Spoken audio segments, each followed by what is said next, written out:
यानंतर बघूयात राजकीय बातम्या।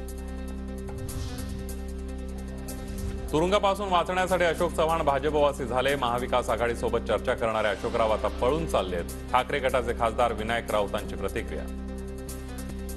मागे जे काय कपट राजकीय नीती जी चाललेली आहे सध्याच्या राज्यकर्त्यांकडून ती दिसून येते।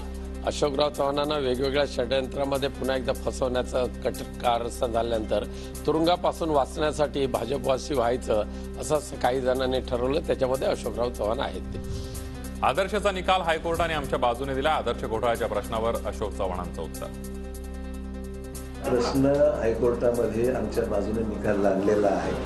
अपीलमध्ये काही एजन्सीज गेलेल्या आहेत। ठीक आहे, लीगल प्रोसेस जी आहे ती फॉलो होईल, पण हा एक राजनीतिक ॲक्सिडेंट म्हणावा लागेल, मला एवढंच म्हणायचं आहे। आणि I face enough of that. मला वाटतं की फार काही चिंतेचा विषय वाटत नाही। अशोक चव्हाण यांना राज्यसभेवर जावं लागतंय। उपमुख्यमंत्री किंवा कॅबिनेटमध्ये मोठं मंत्रीपद मिळेल असं त्यांना वाटलेलंच, पण ते मान्य झाले नाही। पृथ्वीराज चव्हाण यांची प्रतिक्रिया।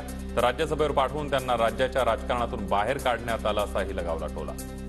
त्यांची इच्छा होती की त्यांना महाराष्ट्राच्या मंत्रिमंडळामध्ये उपमुख्यमंत्री पद देऊन सार्वजनिक बांधकामसारखं महत्त्वाचं खातं मिळावं। ती काही इच्छा त्यांची मान्य झालेली दिसत नाही। आता त्यांची बोळवण ही राज्यसभेची जागा देऊन त्यांना महाराष्ट्राच्या राजकारणातून बाजूला करण्याचा प्रयत्न चाललेला आहे। अशोक चव्हाण यांच्याकडून आशिष शेलारांचा मुंबई काँग्रेसचे अध्यक्ष म्हणून उल्लेख। फडणवीसांनी चूक सुधारली। भाजपमध्ये प्रवेश केल्याची आठवण उपस्थितांमध्ये एकच हशा। काँग्रेसचे अध्यक्ष आमचे सरकारी भाजपचे सवयीचा परिणाम आहे। 50 वर्षाची सवय आहे।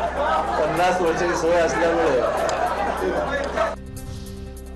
अशोक चव्हाणांच्या भाजप प्रवेशाने काही फरक पडणार नाही। ते इतके मोठे नेते नाहीत की ज्यामुळे मराठवाड्यामध्ये त्यांचा भाजपला फायदा होईल। अंबादास दानवेंचा दावा।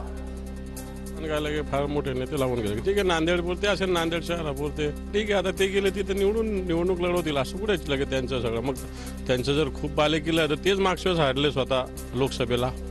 त्यामुळे असं काय खूप भारतीय जनता पार्टीला फायदा होईल अशातला काय भाग आहे? काय होत नाही असं। महाविकास आघाडीच्या जागा वाटपाबाबत शरद पवारांची चर्चा। जागा वाटपाचा निर्णय लवकरच होणार। महाराष्ट्राचे काँग्रेस प्रभारी रमेश चन्नीथलांची माहिती। राज्यसभा उमेदवाराबाबत हायकमांड निर्णय घेणार। वडेट्टीवारांची माहिती। मोठा नेता गेल्याचं दुःख वगैरे काही नाही। जनता काँग्रेस सोबत असंही वक्तव्य। अब उनको क्यों गए इसके बारे में वो तो बताएंगे, हमें बताने की जरूरत नहीं है। बट जनता कांग्रेस के साथ नहीं, और ये लीडर जाने से कोई फर्क नहीं पड़ेगा। विचारों से जुड़ी जनता कांग्रेस के साथ है। काँग्रेसचे 20 ते 22 आमदार निवडणुकीमध्ये विरोधात मतदान करण्याची शक्यता। काही आमदार अशोक चव्हाणांच्या संपर्कात। सूत्रांची माहिती। मल्लिकार्जुन खरगे आणि के.सी. वेणुगोपाल यांचा बाळासाहेब थोरातांना फोन। पक्षातील डॅमेज कंट्रोल आणि संघटना सुधारणेकडे आणि बांधणीकडे लक्ष देण्याच्या सूचना।